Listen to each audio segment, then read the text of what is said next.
அன்பு சொந்தங்களே, அன்பு உறவுகளே, எப்படி இருக்கீங்க? நல்லா இருக்கீங்களா? இந்த காலையில் ஆண்டவருடைய வசனம் உங்கள் வாழ்க்கைக்கு நேராக புறப்பட்டு வருகிறது. தேவனுடைய ஆவியானவர் அவர் உங்களுக்கு பலனானவர், உங்களுக்கு சத்துவமானவர். உங்கள் வேண்டுதல்களை இயேசு நிறைவேற்ற போகிறார். அவர் இந்த அண்ட சராசரங்களை தம்முடைய வார்த்தையினால் உண்டாக்கினவர் உங்களோடு பேசுவாராக. இன்றைக்கு உங்களுக்கு நன்மையான ஒரு வாக்குத்தத்த வார்த்தை உங்களுக்கு ஆண்டவர் கொடுக்கிறார். வார்த்தை மாம்சமான தேவனுடைய வார்த்தை.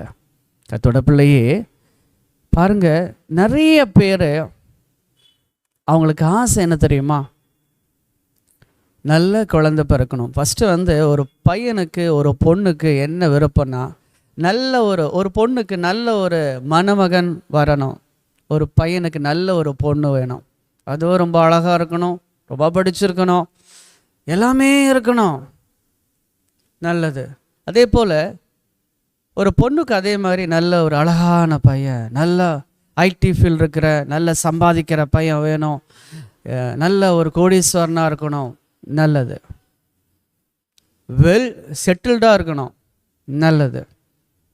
சரி, சில பேருக்கு பாருங்கள் இந்த காரியங்கள் வாய்க்கும், சில பேருக்கு அந்த காரியங்கள் வாய்க்காது. இருந்தும் அவங்கள்ட்ட ஒரு காரியம் இருக்காது. என்னன்னு சொல்லி கேட்டிங்கன்னா, பொறுமை இருக்காது.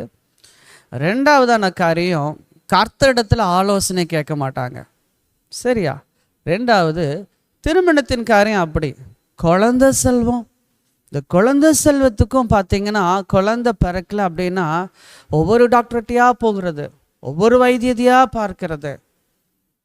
வேதவசனம் சொல்கிறது, மலடியை சந்தோஷமான பிள்ளை தாட்சி ஆக்குவாராமா. யாரு? புத்திர பாக்கியம் கர்த்தர் அருளுகிற ஈவு.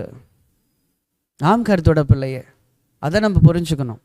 அடுத்ததாக பார்க்குற பொழுது வீடு கட்டணும், ஒரு வீட்டை வாங்கணும், வீடு கட்டணும். இது பெரிய ஆசை. காரு பங்களாவோட சுகமாக வாழணும். சரி, இந்த வீட்டை கட்டுறோம் இல்லையா, இது ஆவிக்குரிய விதத்திலும் சரி, உலக பிரகாரமான விதத்திலும் சரி, கர்த்தர் நம்மோடு பேச போகிறார். சில தியானத்துக்குள்ளே நாம் கடந்து போவோம். இதிலிருந்து கர்த்தர் நமக்கு என்ன ஆலோசனை கொடுக்கிறார்? கர்த்தருடைய பிள்ளையே, நீங்கள் கணவன் மனைவியாக இருக்கலாம், பிள்ளைகள் பெற்றோராக இருக்கலாம். ஒரு வீட்டை கட்டிப்பார், கல்யாணத்தை பண்ணிப்பாருன்னு பெரியவங்க சொல்லியிருக்காங்க இல்லையா? அது எவ்வளோ பெரிய பாக்கியமுள்ள காரியம் இல்லையா? முதல்ல இந்த வீட்டை கட்டுவதற்கு நம்மிடத்துல என்ன இருக்குது என்று சொல்லி ஆராய்ந்து அறிந்து பார்க்கணும் இல்லையா?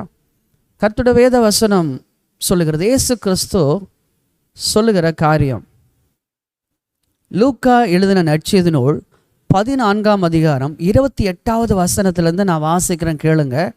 உங்களில் ஒருவன் ஒரு கோபுரத்தை கட்ட மனதாய் இருந்து அஸ்திவாரம் போட்ட பின்பு முடிக்க திராணி இல்லாமல் போனால், பார்க்கிறவர்கள் எல்லாரும் இந்த மனுஷன் கட்டத் தொடங்கி முடிக்க திராணி இல்லாமல் போனான் என்று சொல்லி தன்னை பரியாசம் பண்ணாதபடிக்கு அதை கட்டி தீர்க்கிறதற்கு தனக்கு நிர்வாகம் உண்டோ இல்லையோ என்று அவன் முன்பு அவன் உட்கார்ந்து செல்லும் செலவை கணக்கு பார்ப்பானோ? அப்போ நம்ம கிட்ட இந்த ஒரு வீடு 1 BHO 2 BHO இல்லை, எவ்வளவு இடம் இருக்குது, எந்த அளவுக்கு வீடு கட்டணும், அதுக்குண்டான நிர்வாகம் இருக்குதா அப்படின்னு சொல்லி, வருமானம் இருக்குதா, இல்லை அதுக்கு எந்த ஒரு இன்ஜினியரை பிடிக்கிறது, எந்த ஒரு மேஸ்திரியை பிடிக்கிறது, எந்த காரியத்துக்குள்ள நம்ம போகிறது, யாருக்கிட்ட, இது எல்லாம் உட்கார்ந்து கணக்கு பார்க்கணும், பிளான் பண்ணணும் இல்லையா? இதை இயேசு கிறிஸ்து நமக்கு சொல்லி கொடுக்கிறார். கணவன் சில நேரத்தில் முடிவு எடுக்கிறாங்க, மனைவி சில நேரத்தில் முடிவு எடுக்கிறாங்க. ஆனால் இவங்க 2 பேரும் சேர்ந்து கர்த்தரிடத்தில் அந்த முடிவை கேட்கிறோமா, கேட்கிறீர்களா, கேட்டோமா? இந்த வீட்டு லோன் வாங்கி அடைக்க முடியாமல் அநேகர் தற்கொலை பண்ணுகிறார்கள். அநேக குடும்பங்கள் பிரிந்து போயிருக்கிறது. அநேக குடும்பங்கள் கடன்ல விழுந்து இந்த கடனை அடைக்கிறதுக்கு ஆபீஸ்லயே வருகிற பணத்தை கையாடல் பண்ணி அநேகம் பேர் சிறையில் இருக்கிறார்கள்.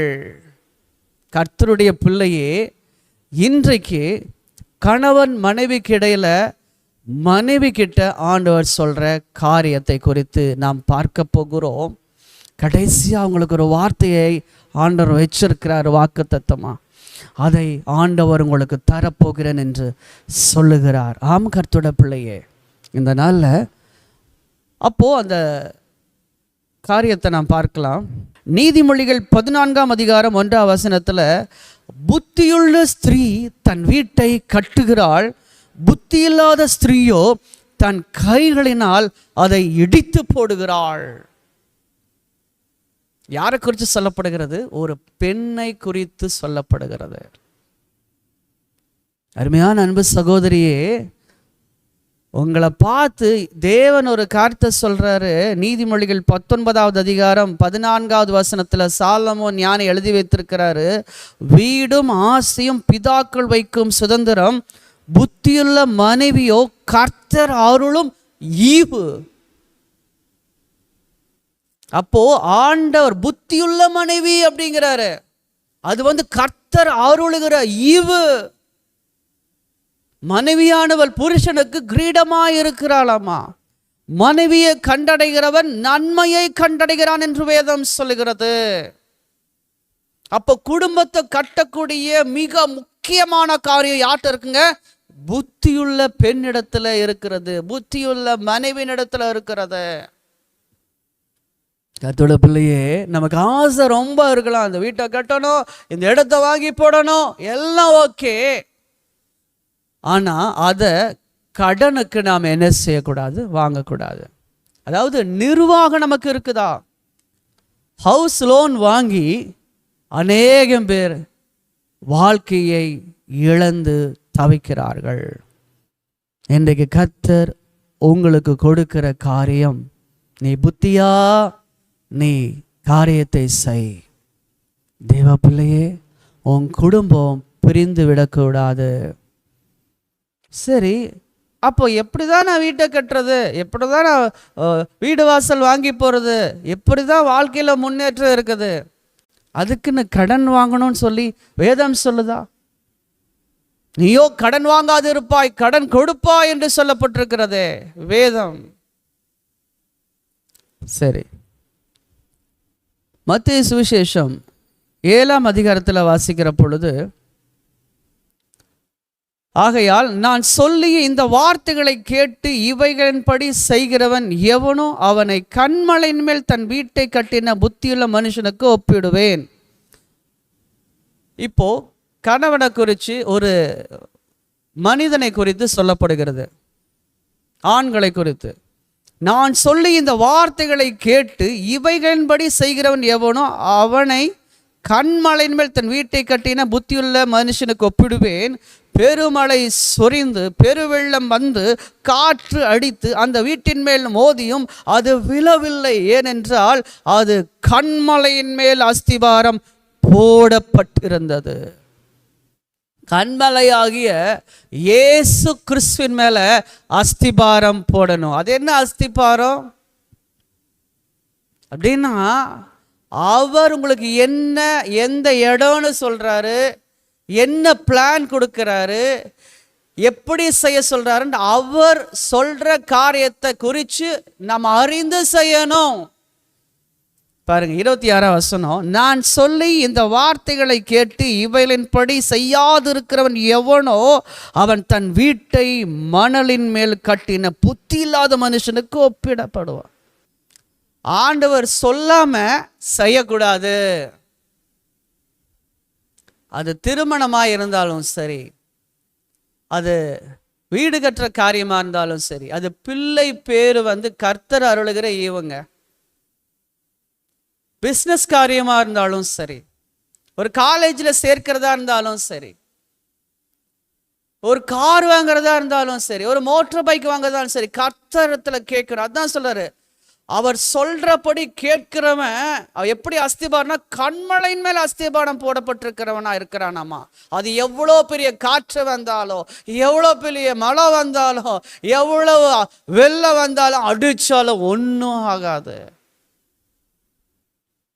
கர்த்தருடைய பிள்ளையே, உலகத்தில் இருக்கிறவன் பெரிய ஒரு காரியத்தை அவன் வைக்கிறான். அவன் பாருங்க, இந்த உலகத்தில் நடந்த ஒரு காரியத்தை நான் உங்களுக்கு சொல்றேன்.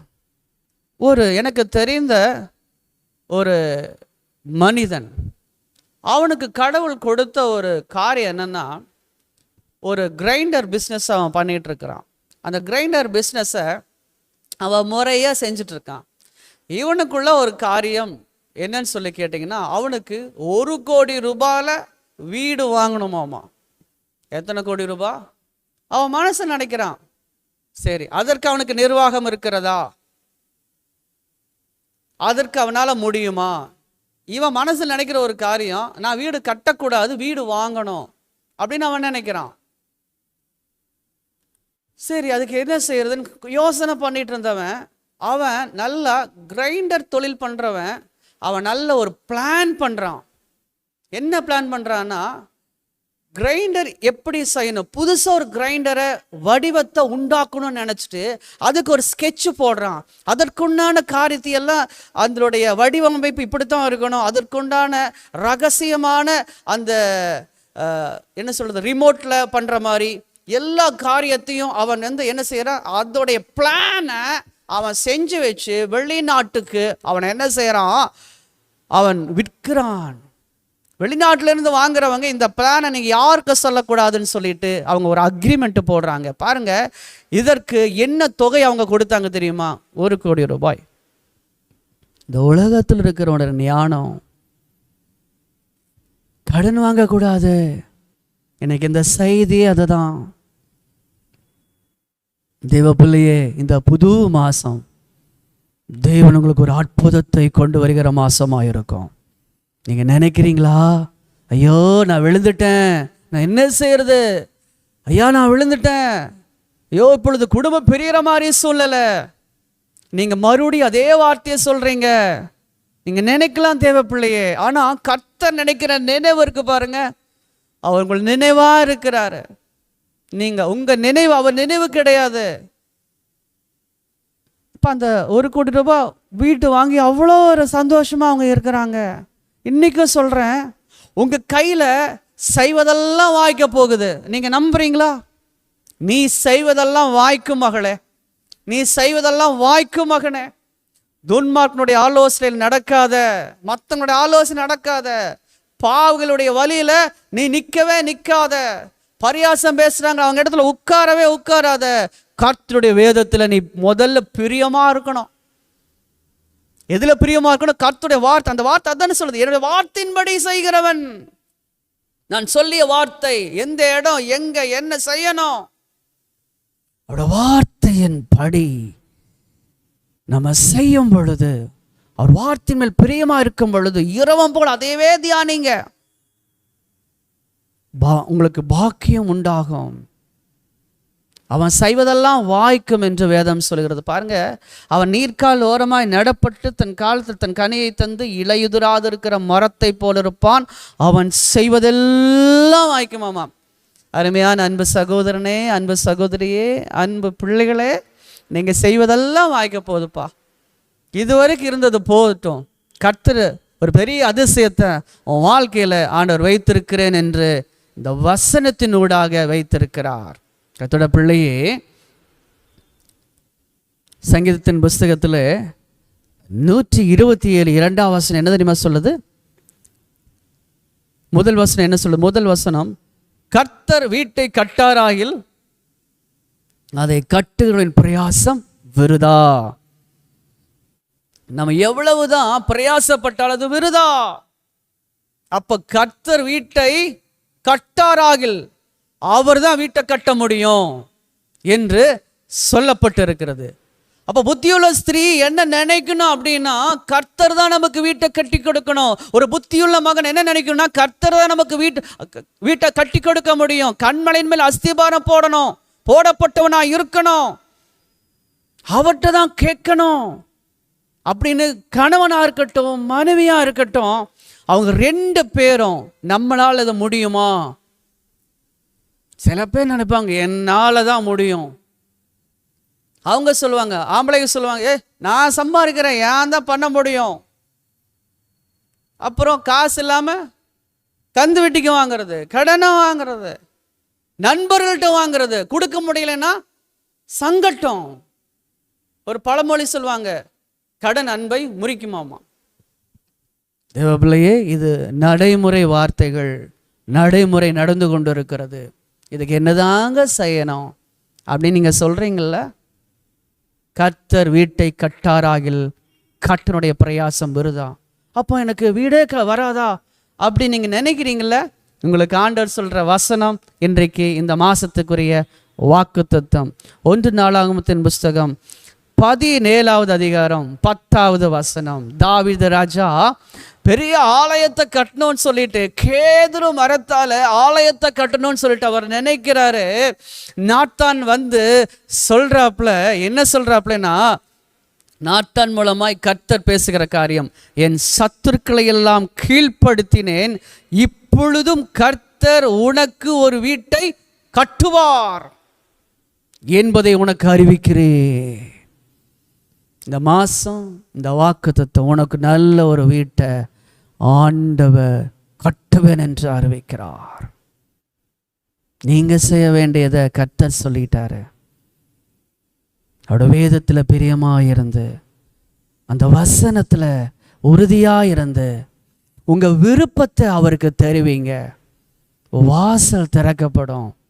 எந்த இடத்துல இடம் வாங்கணும், எந்த இடத்துல வீட்டை கட்டணும், என்ன நிர்வாகம் இருக்கிறது, இது கட்ட முடியுமா?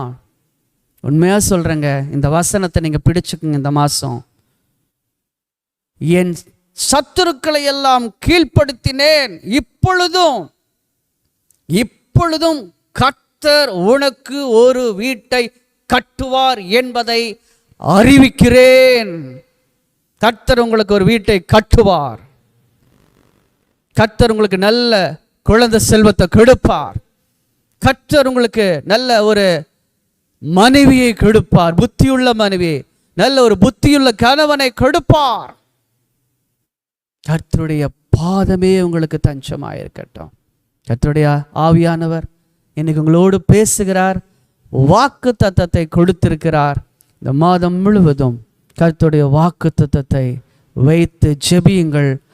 எப்படி உலகத்தானுக்குள்ள அந்த பிளான். இன்னொரு காரியம் என்னன்னா, நீங்க செய்வதெல்லாம் வாய்க்கும் அப்படின்னா, உங்க வைத்திருக்க அந்த சின்ன தொழில் இருக்கு பாருங்க, அந்த தொழிலையே உங்களுக்கு ஞானத்தை கொடுத்து உங்க வீட்டை கட்ட வைப்பார். ஊழியம் நீ செய்கிற ஊழியத்திலேயே உண்மையாய் உத்தமமாய் அதை விடாதபடிக்கு பற்றி பிடித்து கொண்டிருக்கும் பொழுது அதிலிருந்து நன்மையை உனக்கு உண்டு பண்ணி தருவார். வேலைக்கு போறீங்களா? நீங்க வேலைக்கு போகும் பொழுது உங்களுக்கு கொடுக்கப்பட்ட அந்த பொறுப்புல நீங்க அநேகரிடத்துல சமாதானமா இருந்து, சாந்த குணமுள்ளவர்களா இருந்து, உங்கள் மேல் அதிகாரிகளுக்கு நீங்கள் கர்த்தருக்கு பயப்படுகிற பயத்தோடு அவர்களுக்கும் நீங்க ஏற்புடையவர்களா இருக்கிற பொழுது நிச்சயமாகவே சொல்ல முடியும், வாழ்க்கை கட்டப்படும்.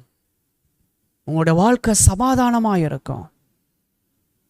கணவன் மனைவி இருப்பீங்கன்னா, காலையிலையும் இரவிலும் கூடுகிற பொழுது கரங்களை பிடித்து ஜெபியுங்கள்.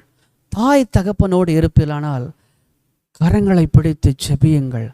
கர்த்தர் வீட்டை கட்டாராகில் கர்த்தருடைய பிரயாசம் எல்லாம் வருதா? அவர்தான் நமக்கு ராஜா. வேத வசனம் சொல்லுகிறது, மற்ற எல்லாவற்றையும் அவரே பிதாவாகிய தேவன் குமாரனாகிய கிறிஸ்துவை நமக்கு கொடுத்திருக்கிறார். மற்ற எல்லாவற்றையும் அருளாதிருப்பது எப்படி? பிதாவாகிய தேவன் குமாரனையே கொடுத்துட்டாருங்க. மற்ற எல்லாவற்றையும் நமக்கு அருளாதிருப்பது எப்படி? குமாரனாகிய கிறிஸ்து தன் ஜீவனையே நமக்காக கொடுத்துட்டாரு. இந்த பூமி பொல்லாதவனுடைய கரத்தில் இருக்கிறதை பிடுங்கி நம் கையில கொடுத்துட்டாரு. இழந்து போன நன்மைகளை உனக்கு ஆண்டவர் திரும்ப தருகிறேன் என்று சொல்லுகிறார். சோர்ந்து போக வேண்டாம். இந்த மாசம் முழுவதும் தேவனுடைய இந்த வாக்கு தத்தத்தை வைத்து நீங்கள் ஜெபியுங்கள். நன்மையும் பாக்கியம் உண்டாகும். உங்கள் கடன்கள் அடைக்கப்படும். தேவ பிரசனம் அதை செய்து முடிக்கும். தேவனுடைய ஆவியானவர் அதை செய்து முடிப்பார். கடன்கள் அடைக்கப்படும். நல்ல நன்மையின் காரியங்கள் சுபிட்சமாகும். நீங்க செய்வதெல்லாம் வாய்க்க போகிறது. ஏற்ற காலத்தில் ஏற்ற கனியை தந்து இலை உதிராதிருக்கிற மரத்தை போல் நீங்கள் இருப்பீர்கள். நீங்கள் செய்வதெல்லாம் வாய்க்கும். அருமையான வசனமும் வார்த்தையும் தேவன் நமக்கு கொடுத்திருக்கிறாரு. வேற யாரோட ஆலோசனை கேட்க வேண்டாங்க. ஆவியானவர்களை நடத்த போகிறாரு. கர்த்தருடைய நாமம் மையப்படுவதாக. கண்களை மூடி நாம் ஜெபிப்போம். அன்பின் பரலோக தகப்பனே, இந்த புதிய மாதத்திற்காக நன்றி செலுத்துகிறேன். தேவனே, இந்த புதிய மாதத்தில் உம்முடைய நாமம் மகிமைப்படட்டும். உம்முடைய பிள்ளைகள் எதை தேர்ந்தெடுப்பது, எப்படி செய்வது, என்ன பண்ணுவது என்று தெரியாமல் இருக்கிறவர்களுக்கு நேர் சொன்ன வாக்கு தத்தத்திற்காக, வார்த்தைகளுக்காக, ஆலோசனைகளுக்காக நன்றி செலுத்துகிறேன் அப்பா. இவர்கள் கடன்களை எல்லாம் அடைத்து கொடுங்க. வியாதிகள் எல்லாம் அறிஞ்சு போகட்டும். இந்த மாதம் ஒரு அற்புதத்தின் மாசமாய், அற்புதத்தின் நாளாய், அற்புதத்தின் காலங்களாய் உருவாகட்டும். இதுவரைக்கும் இவரோட வாழ்க்கையில் ஆண்டவரே முடக்கு வாதத்தில் இருந்த இந்த பிள்ளையோட வாழ்க்கை தலை நிமிர்ந்து நிற்க, உடைய வேலை, வியாபாரம், உடைய ஊழியங்கள் செழிக்கட்டும் அப்பா. ஆண்டவரே, உடைய ஜீவன் பாதுகாக்கப்படட்டும். கர்த்தர் நல்ல ஒரு வாக்குத்தத்தத்தை கொடுத்திருக்கிறீர். இப்பொழுதும் கர்த்தர் உனக்கு சொல்லுகிறார், நான் உனக்கு ஒரு வீட்டை கட்டுவேன் என்பதை உனக்கு அறிவிக்கிறேன். இந்த வார்த்தையின்படி இந்த மாதம் முழுவதும் இவங்க குடும்பத்தை கட்டுங்கப்பா. உங்களுடைய ஆவியினால உறவுகளை அன்பின் கயிறுகளால் கட்டுங்கப்பா. கட்டி எழுப்புங்கப்பா. வீட்டை கட்டி கொடுங்கப்பா. இவருடைய எல்லா காரியத்திலும் உம்முடைய கரம் இருந்து நடத்தட்டும். கஷ்டம் நஷ்டம் எல்லாம் ஒழிஞ்சு போகட்டும். அதற்கு மத்தியிலே கர்த்தருடைய நாமத்தை இவங்க உயர்த்தட்டும். கர்த்தருடைய சமூகத்தில் ஒப்பு கொடுக்கிறோம். ஆசீர்வதியும், பொறுப்படுத்திக் கொள்ளும், தேவைகளை சந்தியும். இயேசு கிறிஸ்து நாமத்தில் ஜெபிக்கிறோம் பரிசுத்தமுள்ள பரலோக பிதாவே, ஆமென்.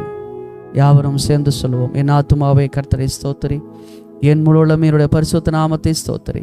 என் ஆத்துமாவே கர்த்தரை ஸ்தோத்திரி, கர்த்தர் செய்த சகல உபகாரங்களை மறவாதே. ஆமென். நம்முடைய கர்த்தராகிய இயேசு கிறிஸ்துவின் கிருபை, பிதாவாகிய தேவனின் அன்பு, பரிசுத்தாவினுடைய ஐக்கியம் நம் அனைவரோடும் என்று சதாக்கால் நீடித்து நிலைத்திருப்பதாக. ஆமென். God bless you. God be with you. நாளை சந்திப்போம்.